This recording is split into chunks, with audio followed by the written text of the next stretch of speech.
Chapter 27. David stands tall. 1 Samuel 16-17. Samuel grieved over Saul, but God didn't want Samuel to stay sad for long. "Go to Bethlehem," the Lord said, "to the house of Jesse. The next king will come from his sons."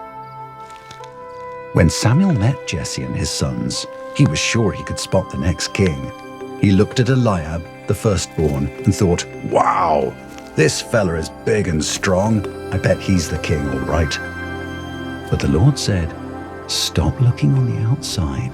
The Lord looks at the heart. That's what matters."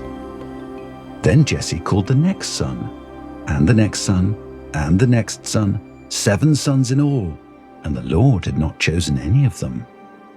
Samuel was confused. "Are all your sons here?" he asked. Jesse said, "I have one more, but he's the youngest, and he's out keeping the sheep."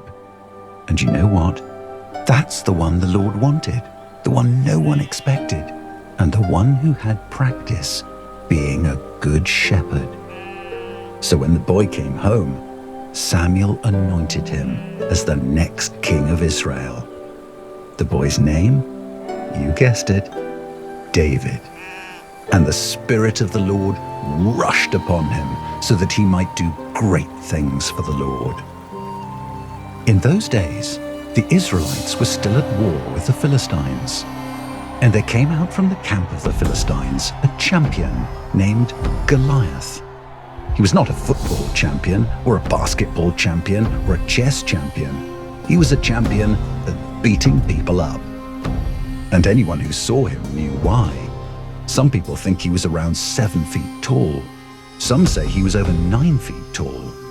Either way, Goliath was bigger and stronger than anyone else, which is why Saul and all the men of Israel were afraid. No one dared fight Goliath, and as long as the Philistines had Goliath, the Israelites didn't stand a chance. Until little old David stood up. Actually, we don't know if David was little, and he definitely wasn't old, but he was an unlikely hero. Just the man God wanted for the occasion. One morning, David left his sheep to bring his brothers food at the front lines. While he was there, Goliath came out to taunt the Israelites. David said, "Enough is enough. This man should not make fun of us and our God."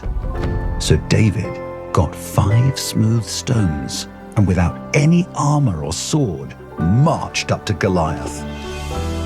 Goliath thought this was funny. "Am I a dog that you come to me with sticks?"